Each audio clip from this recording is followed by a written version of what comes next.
Hey, World Stroke Awareness Day is this month, October 29th. Strokes impact a huge segment of the population, with 1 in 4 adults over the age of 25 expected to have a stroke in their lifetime.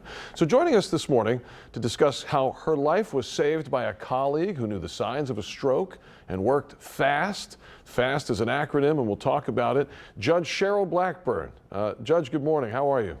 Good morning. How are you? I'm wonderful. So first of all, can you tell us a little bit about your experience? We're all interested to hear how a colleague saved your life. Well, I was in court and I had finished a hearing, and I walked down to one of my colleagues to ask her a simple question.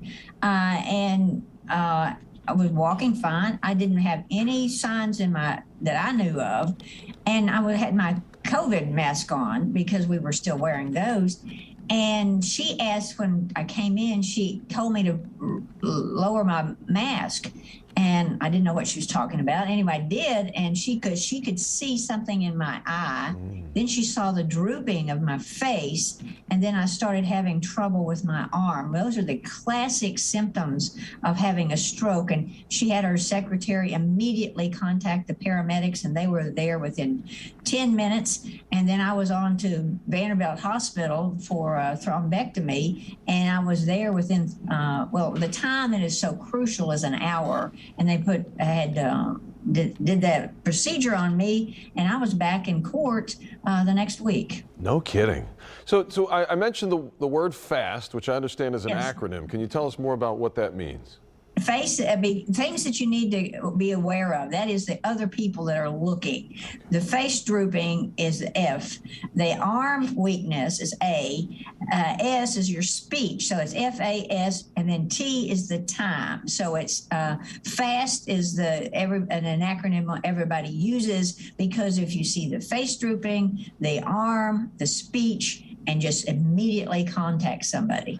So the person that was in your office, your colleague who you were working with, the time was of the essence, and it was about them knowing these symptoms. Like they were able to put 2 and 2 together and really act fast. Yes, that is what's so very important, because I wasn't feeling that.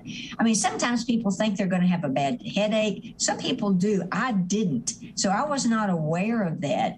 And so, but because she had family members had strokes before, and people, a lot of times we hear about this, but it's crucial that don't take any time. Just call the paramedics, because they always will more than happy to come, and they can get you to the hospital quickly, so you can then recover and not have any disabilities that will affect your life, assuming you live through it. Well, that's true, right? Assuming you even survive the stroke, then there is the Yes. potential for life-altering, life-changing. We've had that in my family with my grandparents who've gone through it. I do understand that on a personal note. Can you talk a little bit, Your Honor, though, about any ways that you've learned about to help prevent a stroke to begin with? Well, for me, it had to do with my heart was irregular, and that's one of the symptoms that will happen is that if you're irregular, when your heart rate goes back into the normal phase, that's when the clot may go into your brain. So if you know that you're having something, go to your doctor first of all, and that's helpful. Then other people, is your how you exercise. Make sure about your diet. There are certain symptoms. For me, the symptoms were that I was female and my age. I didn't have any of the other symptoms, so it was kind of unusual. And I thought, well, I can't help about my age and the fact that I'm female. But apparently that is a high risk. Interesting.